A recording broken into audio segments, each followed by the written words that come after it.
পেহেলগাম হামলায় জড়িত পাকিস্তানের সন্ত্রাসীরা, এমন অভিযোগ এনে ভারতের চালানো হামলায় ক্ষোভে ফুঁসছে পাকিস্তান। বাড়ছে উত্তেজনার পারদ। আন্তর্জাতিক বিশ্লেষকরাও দিচ্ছেন নানান বক্তব্য। কেউ বলছেন পেহেলগামের ঘটনায় সন্ত্রাসীদের বিরুদ্ধে পাকিস্তান কোনো পদক্ষেপ না নেয়ায় হামলা চালিয়েছে ভারত। কেউ কেউ আবার বলছেন পাল্টা জবাব দিলেও নিজ থেকে যুদ্ধ চালিয়ে নেওয়ার ইচ্ছা নেই পাকিস্তানের।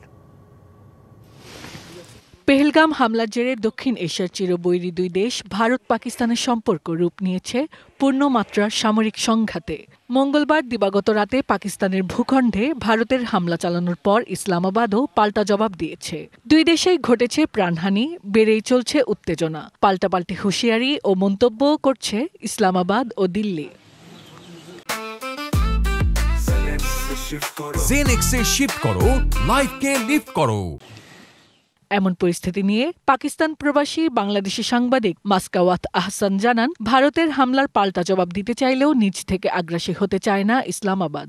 ভারত যেরকম একটি অভিযোগ উত্থাপন করেছে পাকিস্তানের ব্যাপারে এবং সেই অভিযোগটি প্রমাণ না করে একপেশেভাবে যে যুদ্ধ চাপিয়ে দিয়েছে, এ ব্যাপারে উনি আন্তর্জাতিক বিশ্বের দৃষ্টি আকর্ষণ করেছেন। সুতরাং পাকিস্তান কেবলমাত্র জবাব দেবে, নিজে থেকে কোনো যুদ্ধে যাবে না, এরকমটাই এখন পর্যন্ত মনে হচ্ছে।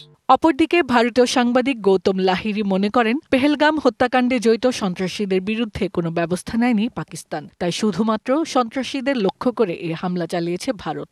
ভারত একটা পদক্ষেপ নিয়েছে, তো সেটা ভারতের পররাষ্ট্র সচিব বলেছেন এটা ভারতের অধিকার, সেলফ ডিফেন্সের কারণে তারা নিয়েছে। এবার পাকিস্তান যদি কি ধরনের পদক্ষেপ নেবে তার উপর নির্ভর করছে ভবিষ্যৎ।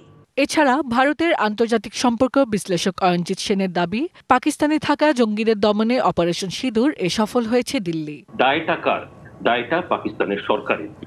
তার থেকেও বড় হচ্ছে দায়টা পাকিস্তানের আর্মি চিফের, যার দৌলতে এই অ্যাটাকটা করানো হয়েছে ভারতের উপরে। আজকে যদি এই অ্যাটাকটা পেহেলগামে না হতো তাহলে আজকে কোনো অসুবিধাই হতো না। Hasna Akter, DBC news desk.